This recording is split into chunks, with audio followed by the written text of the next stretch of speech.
নমস্কার। Railway recruitment board RRB তরফ থেকে এনটিপিসি নোটিফিকেশন জারি করেছে আন্ডার গ্র্যাজুয়েট এবং গ্র্যাজুয়েট লেভেল পোস্টের জন্য। রেলওয়ে নন টেকনিক্যাল পপুলার বিভাগে আন্ডার গ্র্যাজুয়েট এবং গ্র্যাজুয়েট পদের short notice employment news paper, যেটা 7 থেকে 13 সেপ্টেম্বর 2024 প্রকাশিত হয়েছে। ঠিক আছে, RRB NTPC post wise category wise শূন্যপদের বিবরণ নিচে বিশদভাবে আলোচনা করা হয়েছে। তো ইন ডিটেলসে সমস্ত কিছু বলছি, ভিডিওটি শেষ পর্যন্ত দেখার চেষ্টা করবে, মোস্ট ইম্পর্টেন্ট। ঠিক আছে, তো দেখো, প্রথমত যে পোস্টের কথা বলবো সেটা হচ্ছে আন্ডার গ্র্যাজুয়েট পোস্ট। ঠিক আছে, টোটাল 4টি পোস্ট আছে। একটা কমার্শিয়াল কাম টিকিট ক্লার্ক, একটা accounts clerk cum typist, junior clerk cum typist এবং ট্রেন্স ক্লার্ক। বয়স 1/1/2025 এই তারিখ অনুসারে ধরা হবে। 18 থেকে 33 বছরের মধ্যে হয়ে থাকলে আবেদন তুমি কিন্তু এখানে করতে পারবে। কমার্শিয়াল কাম টিকিট ক্লার্ক শূন্যপদ রয়েছে 2022টি, দেখতে পাচ্ছ। অ্যাকাউন্টস ক্লার্ক কাম টাইপিস্টের শূন্যপদ রয়েছে 361টি, জুনিয়র ক্লার্ক কাম টাইপিস্টের শূন্যপদ রয়েছে 990টি এবং ট্রেন্স ক্লার্কের শূন্যপদ রয়েছে 72টি। গ্র্যান্ড টোটাল আমাদের শূন্যপদ রয়েছে 3445টি আন্ডার গ্র্যাজুয়েট পোস্টের জন্য। আবেদন কবে শুরু হচ্ছে? 21শে সেপ্টেম্বর 2024, অর্থাৎ 21/9/2024।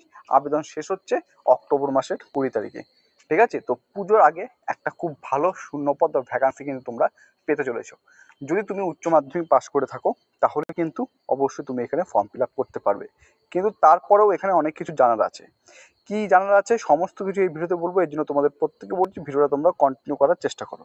এবার দেখো, 18 থেকে 33 বছর আমি তোমাদের বললাম। এর পাশাপাশি তোমরা কিন্তু এসসি এসটি ক্যাটাগরি থেকে বিলং করে থাকলে 5 বছরের ছাড় পাবে, ওবিসি ক্যাটাগরি থেকে বিলং করে থাকলে 3 বছরের ছাড় পাবে। এবার হচ্ছে শিক্ষাগত যোগ্যতা, মোস্ট ইম্পর্টেন্ট, একটু ভালো করে লক্ষ্য করবে। উচ্চ মাধ্যমিক পাস, ঠিক আছে, 50%-এর কম নয়, মানে 50%-এর কম হলে তুমি কিন্তু এখানে আবেদন করতে পারবে না। ঠিক আছে, কিন্তু তার কতগুলো শর্ত রয়েছে। দেখো, 2 নম্বর পয়েন্টটা, তুমি যদি SC category, ST category, PWD category বা এক্স সার্ভিসম্যান থেকে বিলং করে থাকো তাহলে 50% নম্বরের উপর জোর দেওয়া হবে না। ঠিক আছে, এটা মনে রাখবে, 1 নম্বর।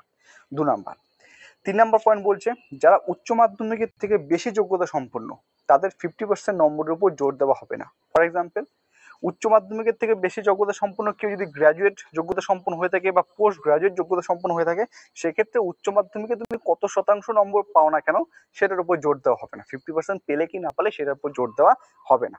বুঝতে পারলে আশা করছি। চলো, 4 নাম্বার, কম্পিউটারে ইংরেজি অথবা হিন্দিতে টাইপিং দক্ষতা এসেনশিয়াল, অপরিহার্য, সমস্ত পোস্টের জন্য নয়।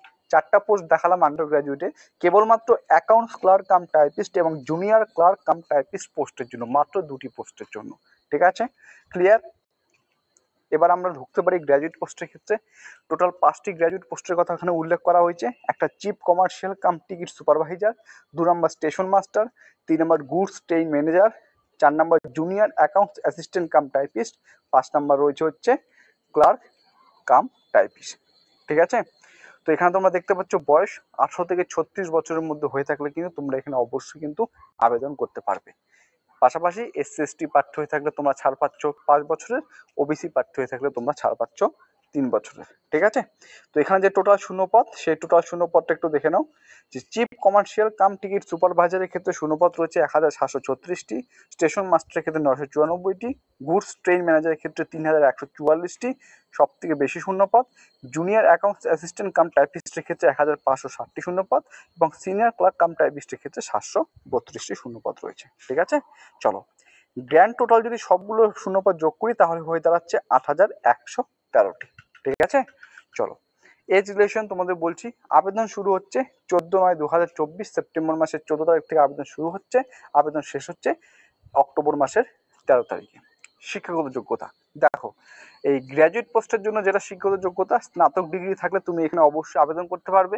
কোন স্ট্রিম থেকে করছো অথবা কত শতাংশ নম্বর লাগবে এখানে কিন্তু তেমন কোনো বিচার বিবেচনা নেই। ঠিক আছে, চলো, ইংরেজিতে, কম্পিউটারে ইংরেজি হিন্দিতে টাইপিং দক্ষতা অপরিহার্য, কেবলমাত্র সিনিয়র ক্লার্ক কাম টাইপিস্ট এবং junior accounts assistant cum typist এই 2টি পদের জন্য। ঠিক আছে, রিক্রুটমেন্ট প্রসেস এর আগের দিন একটা ভিডিও করে বলেছিলাম, আশা করছি প্রত্যেকে জানো। CBT 1, CBT 2 typing skill test, computer based aptitude test, document verification এবং মেডিকেল। সব পদের ক্ষেত্রে কিন্তু টাইপিং স্কিল টেস্ট বা সিবিএটি টেস্ট হয় না। কিছু কিছু পোস্ট রয়েছে যেখানে CBT 1, CBT 2 এবং সর্বশেষ ডিভি এবং মেডিকেল এক্সামিনেশনের মাধ্যমে নিয়োগ সম্পূর্ণ। কিছু পোস্ট রয়েছে যেখানে CBT 1, CBT 2 হবে, স্কিল টেস্ট হবে, তারপর ডিভি মেডিকেল হবে। আবার কিছু পোস্ট রয়েছে যেখানে CBT 1, CBT 2 হবে, কম্পিউটার বেসড অ্যাপটিটিউড টেস্ট হবে, ডিভি মেডিকেল। ঠিক আছে, এটা আমি তোমাদের পরবর্তীকালে জানিয়ে দেবো। তো যে নোটিফিকেশনটা প্রকাশিত হচ্ছে সেই নোটিফিকেশন অনুসারে আমি এখানে ইন ডিটেলস তোমাদের কিন্তু সমস্ত কিছু আলোচনা করলাম। যদি ভিডিওটি ভালো লেগে থাকে অবশ্যই লাইক করবে, নতুন হয়ে থাকলে চ্যানেলটিকে সাবস্ক্রাইব করে পাশে থাকার চেষ্টা করবে। চলো ভিডিওটা আমি এখানেই শেষ করছি। ঠিক আছে, সবাই সুস্থ থাকবে। জয় হিন্দ।